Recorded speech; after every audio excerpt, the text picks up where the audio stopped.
Tu as envie de te lancer dans l'investissement, mais tu sais pas par où commencer, tu sais pas s'il faut commencer par un parking, un appartement, un box, un local commercial ou une maison. Je t'invite à regarder cette vidéo pour avoir la réponse.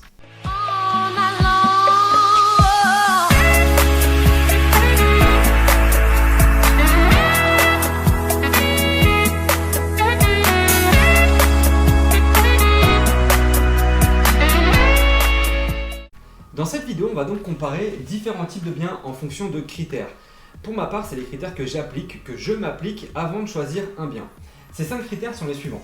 Le rendement proposé, le risque d'impayé sur le bien, la difficulté de gestion, la difficulté de revente future et surtout la possibilité que le bien m'enrichisse.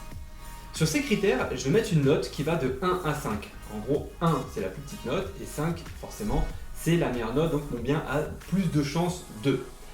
Et donc on va étudier les différents types de biens, on va commencer avec l'appartement, on va voir ensuite l'immeuble de rapport, le local commercial, les parkings, box et garages que je mets dans la même catégorie et les maisons. Alors pour commencer, l'appartement, sur une note de 5 pour du rendement, je lui mettrai un 3. Pourquoi ? Pour différentes raisons, c'est que l'appartement à lui tout seul, en fonction des villes, vous n'allez pas forcément avoir des rentabilités qui sont énormes. Néanmoins, l'appartement, on a quand même un moyen d'augmenter sa rentabilité, c'est grâce aux travaux. Ou par exemple, si demain on a un appartement qui fait 2 chambres et on va en rajouter une troisième, on va faire de la colocation, on va pouvoir comme ça augmenter sa rentabilité. Mais pour avoir un bon rendement, l'appartement, pour moi, c'est moyen, c'est correct. Le risque d'impayé, pareil, pour un appartement, à mon sens, il est plus élevé, il est assez élevé. Donc pareil, je lui mettrai un 3. Si vous avez un appartement et que votre locataire ne vous paye pas, vous avez donc 100% de loyer impayé. Alors il faut savoir qu'en France, la moyenne des loyers impayés, c'est environ 4%. Mais voilà, l'appartement, je le mettrai à ce niveau-là. Difficulté de gestion, si c'est un appartement, je mettrai 1. C'est pas très compliqué à gérer. J'estime que jusqu'à 10 appartements, on peut gérer tout ça tout seul. Donc là, pas de souci. Difficulté de revente, pareil, je mettrai 1. C'est pas très difficile d'avoir un appartement, généralement les biens sont assez demandés, à moins que ce soit hyper atypique ou ce genre de choses, mais l'appartement globalement se revend bien. Et l'enrichissement, comme je l'ai dit un petit peu, ça va avec le rendement, c'est que vous allez devoir enchaîner les appartements. Si vous achetez que des appartements, vous allez devoir les enchaîner pour vous enrichir. Donc là aussi, je mettrai un 1, voire, allez, je mettrai un 2 pour l'enrichissement. L'immeuble. L'immeuble, pour le rendement, clairement, c'est ce qu'il y a de mieux. Pourquoi ? Parce que dans un immeuble, je vais avoir plusieurs appartements. Et l'autre chose surtout qui est intéressante, c'est qu'avec un immeuble, j'achète en gros. Et le fait d'acheter en gros, concrètement, mon prix au mètre carré, du coup, je le paye beaucoup moins cher. Et donc, j'ai beaucoup plus de possibilités de faire de la rentabilité. Le risque d'impayé, là aussi, sur un immeuble, à mon sens, il va diminuer. Pourquoi ? Parce qu'en fait, votre risque, vous allez le diluer. Votre risque, vous allez le diluer avec le nombre d'appartements que vous allez avoir. Je vais donc comparer l'immeuble et l'appartement par rapport aux impayés. Vous avez un appartement, comme je le disais, votre locataire ne vous paye pas, vous avez 100% de loyer impayé. Alors qu'avec un immeuble, déjà pour avoir, je sais pas, mettons que ce soit un immeuble de 4 appartements, pour avoir les 4 locataires qui ne payent pas en même temps, c'est quand même rare, mais ça veut surtout dire du coup que votre risque, vous le dispatchez entre les 4 locataires et donc votre risque d'impayé est beaucoup plus faible. Difficulté de gestion, en revanche, c'est plus compliqué à gérer. Pourquoi ? Parce que forcément, il y a plus d'appartements. Je le répète, jusqu'à 10, on peut gérer, mais c'est quand même plus compliqué. Dans la difficulté de gestion, il faut quand même ajouter un critère aussi, c'est le lieu où se trouve le bien. Si c'est un bien qui se situe dans votre ville, pas trop de problème. Par contre, si c'est un bien qui est assez loin de votre ville, ça peut être là aussi plus problématique.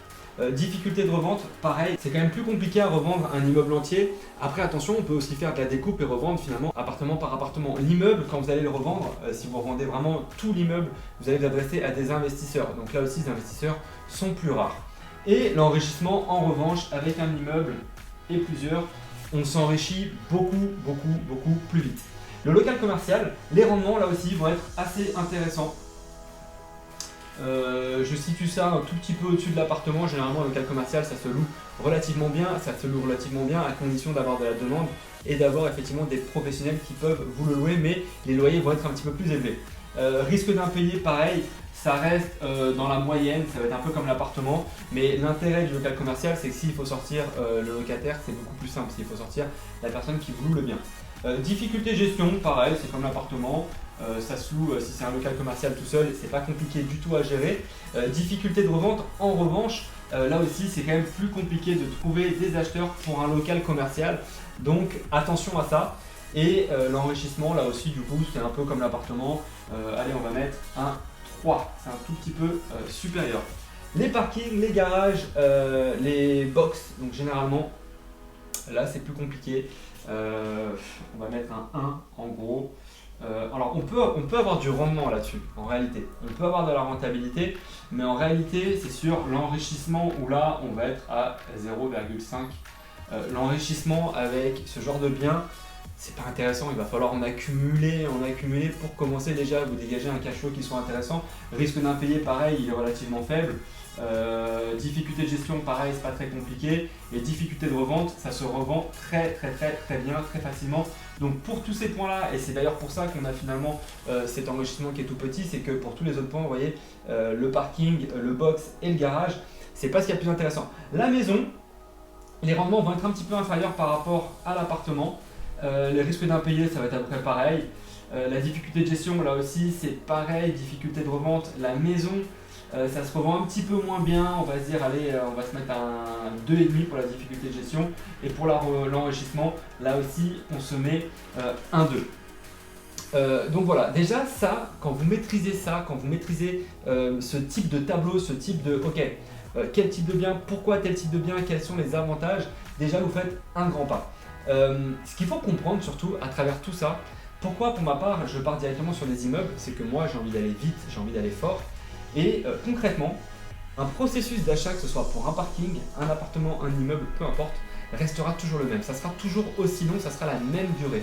Donc votre temps, autant l'optimiser et d'un coup prendre 5 appartements, par exemple avec un immeuble, que d'acheter appartement par appartement et à chaque fois d'attendre 4 mois, 5 mois qu'un compromis soit signé.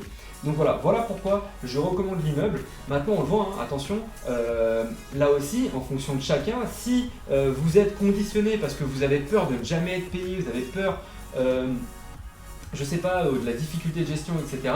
Et bien à ce moment-là, on voit avec un immeuble, la difficulté de gestion elle est beaucoup plus élevée. Et si c'est un truc, la difficulté de gestion qui vraiment vous empêche d'avancer, vous ne partirez pas sur un immeuble. Mais c'est pour ça qu'il faut bien regarder ces 4 critères, le rendement, le risque d'impayé, la difficulté de gestion, la difficulté de revente et l'enrichissement, pour établir ensuite la stratégie autour d'un bien. Pour ma part, ma stratégie, moi, c'est une stratégie d'enrichissement et clairement, pour vite m'enrichir, c'est l'immeuble de rapport. Vous voyez ? Donc voilà, j'espère que cette vidéo, vous l'aurez compris. N'hésitez pas aussi à mettre un petit like, à partager la vidéo si ça vous a plu. Et comme ça, moi aussi, je pourrai derrière vous en faire d'autres. N'hésitez pas aussi à vous abonner à la chaîne. Et je vous dis à bientôt du coup pour une prochaine vidéo.